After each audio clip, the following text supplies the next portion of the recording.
नमस्कार विद्यार्थी मित्रांनो, पाठीमागील व्हिडिओमध्ये आपण लोकसंख्या संक्रमण सिद्धांत, त्याचे प्रमुख टप्पे, या प्रत्येक टप्प्यातील जन्मदर आणि मृत्यूदर यांचे प्रमाण आणि त्यास अनुसरून त्या टप्प्यामध्ये लोकसंख्येत होत जाणारा बदल यांची माहिती घेतली। या व्हिडिओमध्ये आपण लोकसंख्या एक मानवी संसाधन या अनुषंगाने लोकसंख्येच्या काही घटकांची माहिती पाहणार आहोत। विद्यार्थी मित्रांनो, लोकसंख्या अभ्यासक लोकसंख्येचा अभ्यास करताना एक संसाधन म्हणून देखील करीत असतात। ज्याप्रमाणे निसर्गामध्ये जमीन, मृदा, पाणी, खनिजे, वनस्पती यासारखी संसाधने उपलब्ध असतात, त्याचप्रमाणे मानव स्वतः एक स्वयंसंसाधन आहे। किंबहुना निसर्गामध्ये उपलब्ध असणारी संसाधने यांना खऱ्या अर्थानं संसाधन म्हणून दर्जा प्राप्त करून दिला असेल तर तो मानवानं। यासाठी आपण एक उदाहरण घेऊयात। समजा दोन प्रदेश आहेत, एक आहे ए आणि एक आहे बी। दोन्ही प्रदेशामध्ये त्या ठिकाणी भूगर्भामध्ये एकसारखी खनिजे उपलब्ध आहेत, परंतु दोन्ही प्रदेशांच्या मध्ये मूलभूत फरक असा आहे की ए या ठिकाणी असणारी लोकसंख्या ही अतिशय कुशल आहे। त्या ठिकाणी शिक्षणाचा प्रसार अतिशय चांगल्या प्रकारे झालेला आहे, विज्ञान तंत्रज्ञानाची प्रगती उच्च दर्जाची आहे। मात्र बी या ठिकाणी शिक्षणाचा प्रसार फारसा झालेला नाही, त्याचप्रमाणे त्या ठिकाणी विज्ञान तंत्रज्ञानाची प्रगती देखील फारशी झालेली नाही। मग अशावेळी दोन्ही ठिकाणी एकसारखीच भूगर्भामध्ये खनिजे असताना ए हा प्रदेश त्या ठिकाणी असलेल्या विज्ञान तंत्रज्ञानाच्या जोरावर त्या ठिकाणच्या भूगर्भातील खनिजांचं उत्खनन करून अतिशय चांगल्या प्रकारे त्याचा वापर करू शकतो।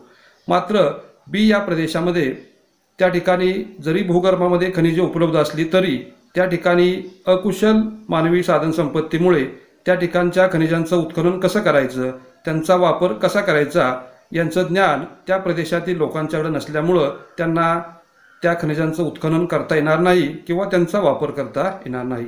मग आपण या ठिकाणी असलेल्या मानवी साधनसंपत्तीनं खऱ्या अर्थानं त्या ठिकाणच्या खनिजांना संसाधन म्हणून दर्जा उपलब्ध करून दिला असं आपल्याला म्हणता येईल। लोकसंख्या एक मानवी संसाधन या अनुषंगाने माहिती घेत असताना लोकसंख्येच्या काही घटकांची माहिती त्या ठिकाणी मिळवली जाते। या प्रकरणामध्ये आपण लोकसंख्येच्या 6 घटकांची माहिती मिळवणार आहोत। त्यापैकी पहिला आहे वयोरचना, दुसरा लिंगरचना, याचा अभ्यास लिंग गुणोत्तर या संकल्पनेमध्ये केला जातो। तिसरा साक्षरता व शिक्षण, चौथा घटक आहे व्यावसायिक रचना, पाचवा ग्रामीण व शहरी रचना आणि 6वा स्थलांतर। यापैकी या व्हिडिओमध्ये आपण वयोरचना आणि लिंगरचना यांची माहिती मिळवूयात।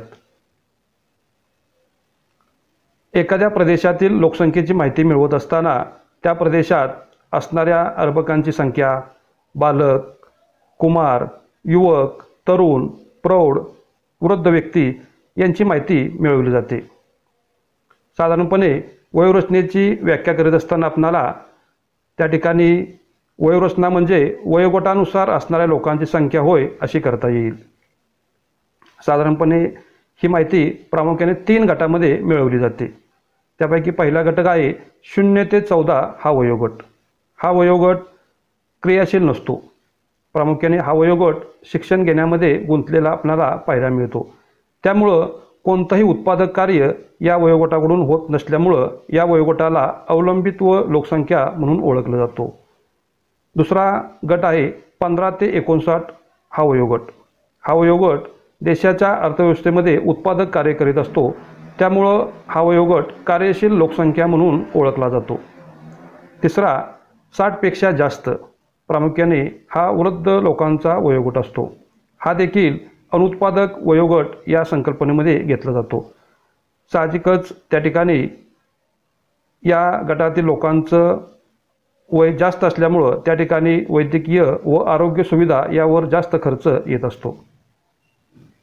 लोकसंख्या अभ्यासक एखाद्या प्रदेशातील लोकसंख्येचे वय आणि लिंग यानुसार वितरण दाखवित असताना ते लोकसंख्या मनोरे याच्या सहाय्याने दाखवत असतात। आपण या ठिकाणी लोकसंख्या मनोरे त्यांची रचना समजावून घेऊयात।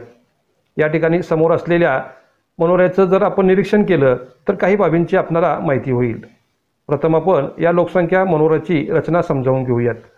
या मनोऱ्याच्या तळाला असलेल्या क्ष या अक्षावर लोकसंख्या दशलक्षामध्ये दिलेली आहे, तर वाय या अक्षावर या ठिकाणी 0 ते 5, 5 ते 10, 10 ते 15 अशा प्रकारे वाढत्या वयोगटानुसार लोकसंख्येचे वयोगट दिलेले आहेत. या मनोऱ्याच्या उजव्या बाजूला पुरुषांची संख्या तर डाव्या बाजूला स्त्रियांची संख्या दिलेली आहे. या लोकसंख्या मनोऱ्याचं निरीक्षण केलं असता आपल्याला दिसून येईल की याच्या तळाकडून या ठिकाणी लोकसंख्या जास्त आहे, तर वाढत्या वयोगटानुसार या ठिकाणी लोकसंख्या कमी झालेली आहे, स्त्री आणि पुरुष दोन्हींचीही. काही प्रदेशामध्ये या मनोऱ्यांचा आकार वेगळ्या प्रकारे तयार झालेला आपल्याला पाहायला मिळतो. या मनोऱ्याचा आकार कसा आहे यावरून लोकसंख्या मनोऱ्याचे 3 प्रकार पडतात. यापैकी पहिला प्रकार आहे विस्तारणारा लोकसंख्येचा मनोरा.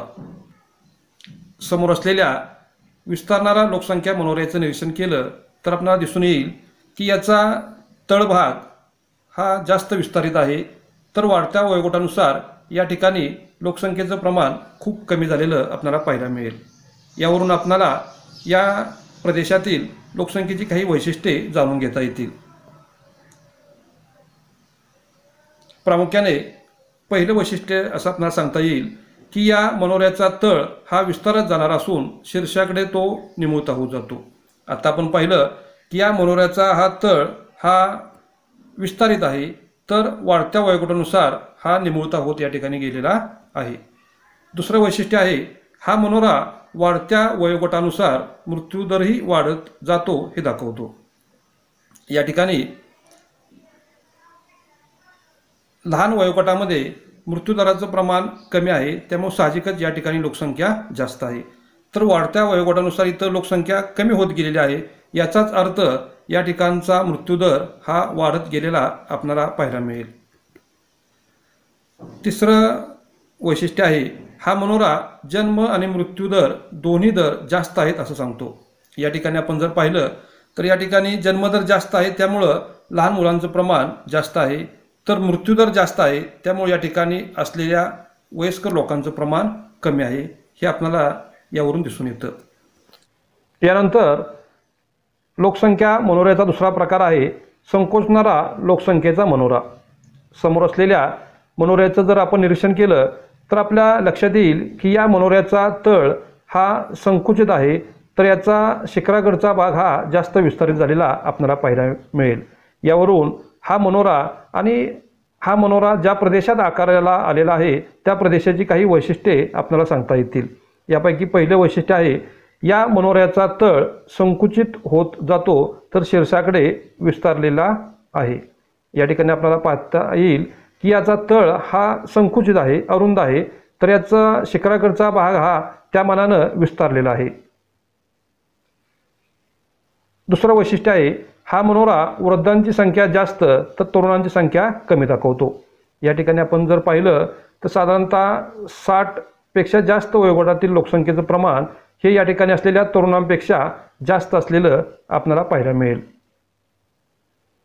आणि तिसरं वैशिष्ट्य आहे हा मनोरा जन्मदर कमी तर मृत्यूदर अगदी कमी आहे हे दाखवतो. या ठिकाणी जर आपण पाहिलं तर इथं लहान मुलांचं प्रमाण, बालकांचं प्रमाण हे कमी आहे, याचाच अर्थ या प्रदेशामध्ये जन्मदर कमी आहे, तर या ठिकाणी वयस्कर लोकांचं प्रमाण हे जास्त आहे.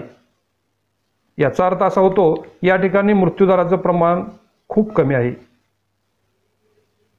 यानंतर लोकसंख्या मनोऱ्याचा तिसरा प्रकार आहे स्थिरावलेला लोकसंख्येचा मनोरा. समोर असलेल्या लोकसंख्या मनोऱ्याचं निरीक्षण केलं असता आपल्याला दिसून येईल की या ठिकाणी जवळजवळ प्रत्येक वयोगटातील लोकसंख्येचं प्रमाण हे एकसारखं आहे. यावरून आपल्याला या मनोऱ्याची काही वैशिष्ट्ये सांगता येतील.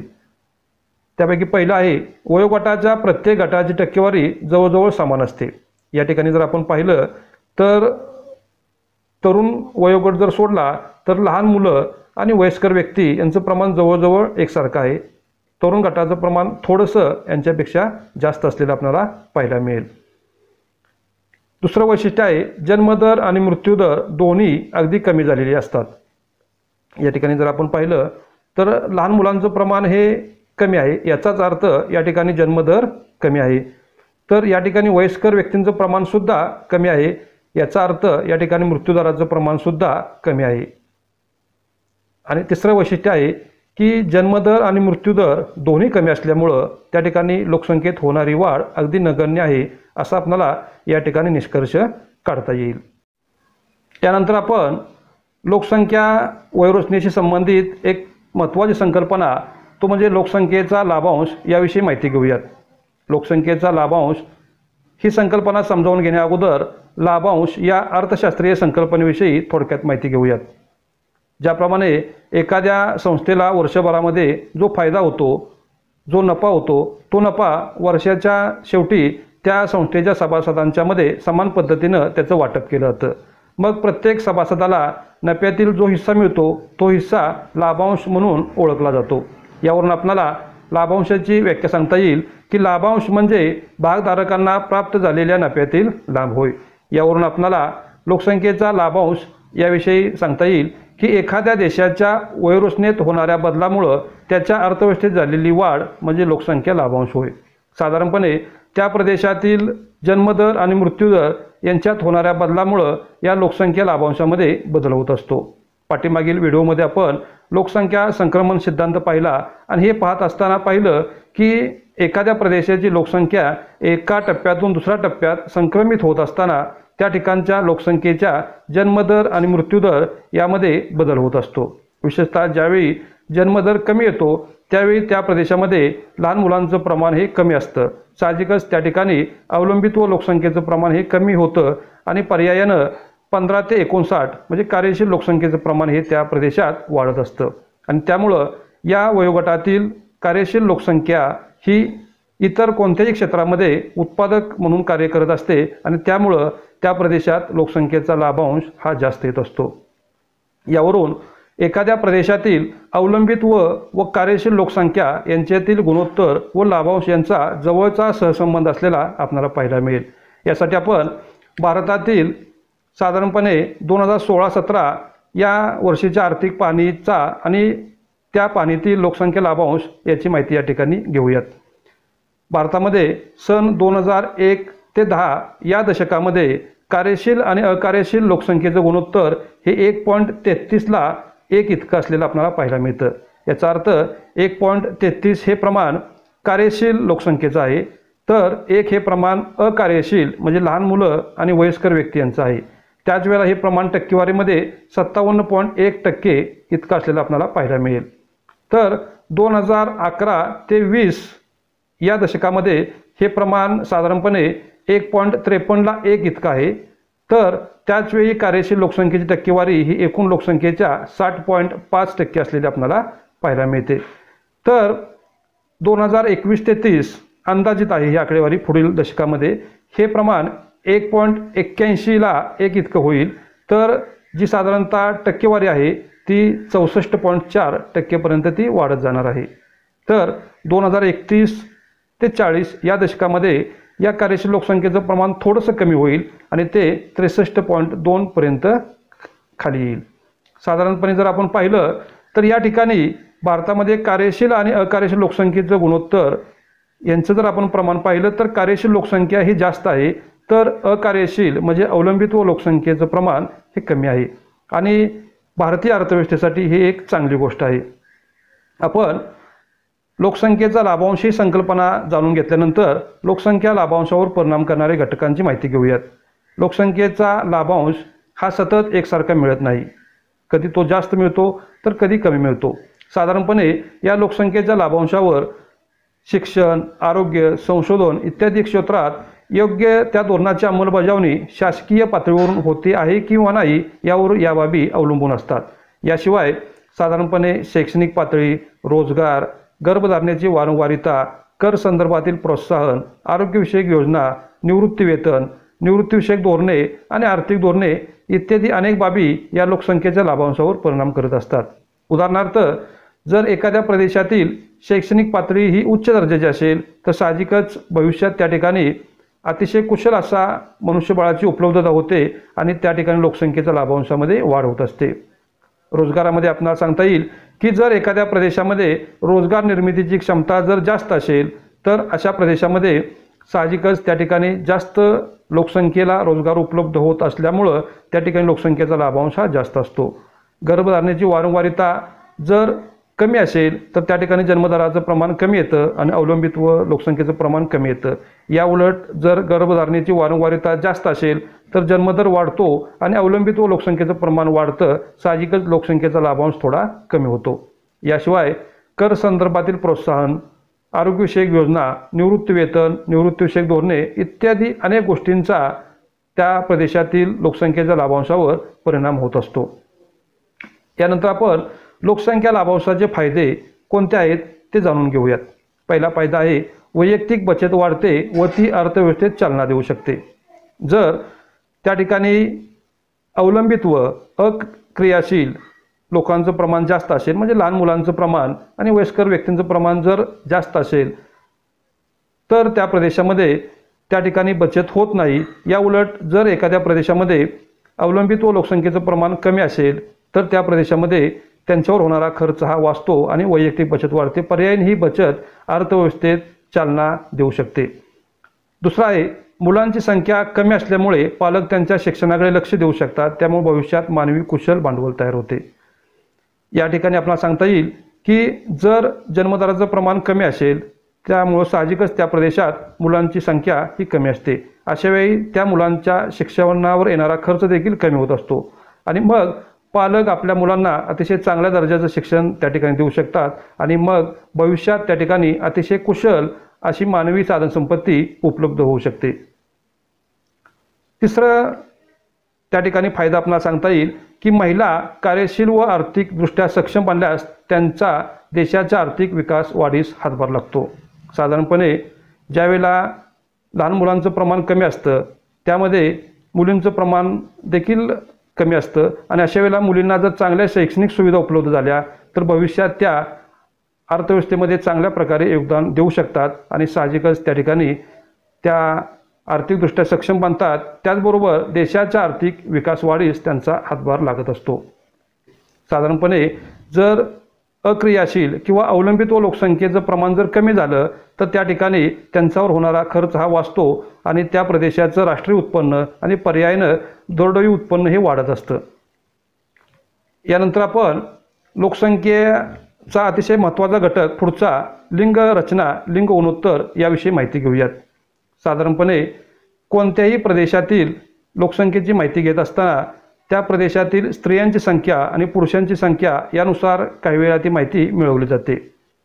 साधारणपणे स्त्रियांची संख्या आणि पुरुषांची संख्या या दोहोंमधील प्रमाणाला लिंग गुणोत्तर असं म्हटलं जातं. सर्वसाधारणपणे एखाद्या प्रदेशातील दर 1000 पुरुषांच्या पाठीमागे किती स्त्रिया आहेत यावरून ते लिंग गुणोत्तर काढलं जातं. तर काही प्रदेशामध्ये, काही अपवादात्मक प्रदेशामध्ये या ठिकाणी दर 1000 स्त्रियांच्या पाठीमागे किती पुरुष आहेत यावरून देखील लिंग गुणोत्तर काढलं जातं. भारतामध्ये आणि भारतासह अनेक देशांच्यामध्ये दर 1000 पुरुषांच्या पाठीमागे किती स्त्रिया आहेत यावरून हे लिंग गुणोत्तर काढलं जातं. यावरून आपल्याला साधारणपणे लिंग गुणोत्तराची व्याख्या सांगता येईल की त्या प्रदेशातील स्त्री व पुरुषांच्या लोकसंख्येतील प्रमाणाला लिंग गुणोत्तर असे म्हणतात. थोडक्यात एखाद्या प्रदेशातील स्त्रियांची संख्या व पुरुषांची संख्या या दोहोंमधील प्रमाणाला लिंग गुणोत्तर असं म्हटलं जातं आणि हे लिंग गुणोत्तर दर 1000 पुरुषांच्या पाठीमागे किती स्त्रिया आहेत यावरून काढलं जातं. त्यासाठी पुढील सूत्राचा वापर केला जातो. या ठिकाणी लिंग गुणोत्तर बरोबर स्त्रियांची एकूण संख्या भागिले पुरुषांची एकूण संख्या गुणिले 1000 यावरून आपल्याला त्या प्रदेशातील लिंग गुणोत्तर किती आहे हे जाणून घेता येईल. यानंतर आपण जागतिक स्तरावरील लिंग गुणोत्तराचं प्रमाण किती आहे हे समजावून घेऊयात. जागतिक स्तरावर साधारणपणे सरासरी लिंग गुणोत्तर हे दर 1990 स्त्रिया इतकं आहे. मात्र हे सर्वत्र एकसारखं नाही. काही ठिकाणी यापेक्षा ते जास्त आहे तर काही ठिकाणी ते यापेक्षा कमी आहे. साधारणपणे जास्त लिंग गुणोत्तर असलेले जे देश आहेत त्यामध्ये लाटविया, इस्टोनिया, रशिया व युक्रेन यासारखे देश आहेत. या देशांच्यामध्ये हे प्रमाण दर 1162 स्त्रिया इतकं आहे. तर काही प्रदेश कमी लिंग गुणोत्तर असलेले आहेत. यामध्ये साधारणपणे संयुक्त अरब अमिरात, चीन, भारत, पाकिस्तान, अफगाणिस्तान यासारखे देश आहेत. यापैकी सर्वात कमी लिंग गुणोत्तर हे संयुक्त अरब अमिरात या देशामध्ये असलेलं आपल्याला पाहायला मिळेल। त्या ठिकाणी हे लिंग गुणोत्तर दर आजारी 767 स्त्रिया इतका आहे। भारतातील लोकसंख्या लिंग गुणोत्तराची माहिती घेत असताना आपल्याला सांगता येईल की 2011च्या जनगणनेनुसार भारतामध्ये हे लिंग गुणोत्तराचं प्रमाण दर आजारी 946 इतकं होतं। म्हणजे भारतातसुद्धा जगाच्या सरासरीपेक्षा हे लिंग गुणोत्तराचं प्रमाण हे कमी आहे। आपणास सांगता येईल की भारतासह इतर जे आशियाई देश आहेत त्यामध्ये संयुक्त अरब अमिरात, चीन, पाकिस्तान, अफगाणिस्तान इत्यादी सर्व देशांच्यामध्ये लिंग गुणोत्तराचं प्रमाण हे कमी आहे। विद्यार्थी मित्रांनो, आज आपण लोकसंख्येची वयोरचना आणि लिंग गुणोत्तर या घटकांची माहिती घेतली। याचबरोबर लोकसंख्येच्या वयोरचनेशी संबंधित लोकसंख्येचा लाभांश या संकल्पनेची सुद्धा माहिती जाणून घेतली। यावर आधारित मी तुम्हाला एक स्वाध्याय देतोय। तुमच्या पाठ्यपुस्तकामध्ये तक्ता क्रमांक 2.2 वर जगातील विविध देशांच्यामध्ये यापैकी काही देश विकसित आहेत तर काही विकसनशील आहेत। या प्रत्येक देशांच्यामध्ये त्या ठिकाणी असलेलं सेवानिवृत्तीचं वय आणि भविष्यात यातील काही देश सेवानिवृत्तीचं वय वाढवण्याच्या विचारात आहेत। आणि हा तक्ता आणि त्याच्यासोबत काही प्रश्न दिलेले आहेत। या प्रश्नांची उत्तरं तुम्ही त्या तक्त्याच्या आधारे द्यायची आहेत। आणि हे देत असताना हे जाणून घ्यायचा प्रयत्न करायचा आहे की हे देश भविष्यात येणाऱ्या कालावधीमध्ये आपल्या देशातील लोकांचं सेवानिवृत्तीचं वय हे वाढवण्याच्या विचारात आहेत। यामागे काय कारणं असतील किंवा कदाचित त्या ठिकाणी लोकसंख्येचा लाभांश ही संकल्पना जी आपण पाहिली यामध्ये क्रियाशील आणि अक्रियाशील लोकसंख्येच्या गुणोत्तराचं प्रमाण आणि यावेळेला अवलंबित्व लोकसंख्येचं प्रमाण कमी करण्यासाठी या उपाययोजना आहेत का? म्हणजे जर वयस्कर व्यक्तींचं प्रमाण जास्त असेल तर साहजिकच त्या ठिकाणी अवलंबित्व म्हणजे अक्रियाशील लोकसंख्येचं प्रमाण हे वाढणार आहे। मग हे प्रमाण कमी करण्यासाठी अशा उपाययोजना या ठिकाणचे देश भविष्यात करण्याच्या विचारात आहेत का? याविषयी आपण आपली स्वतःची मतं आपल्या वहीत नोंद करायची आहेत आणि मला माझ्या वैयक्तिक व्हॉट्सअप नंबरवर ती पाठवायची आहेत। लोकसंख्येची उर्वरित वैशिष्ट्ये त्यामध्ये साक्षरता व शिक्षण, लोकसंख्येची व्यावसायिक रचना, लोकसंख्येची ग्रामीण नागरी रचना आणि स्थलांतर इत्यादी वैशिष्ट्यांची माहिती आपण पुढील व्हिडिओमध्ये मिळवूयात। धन्यवाद।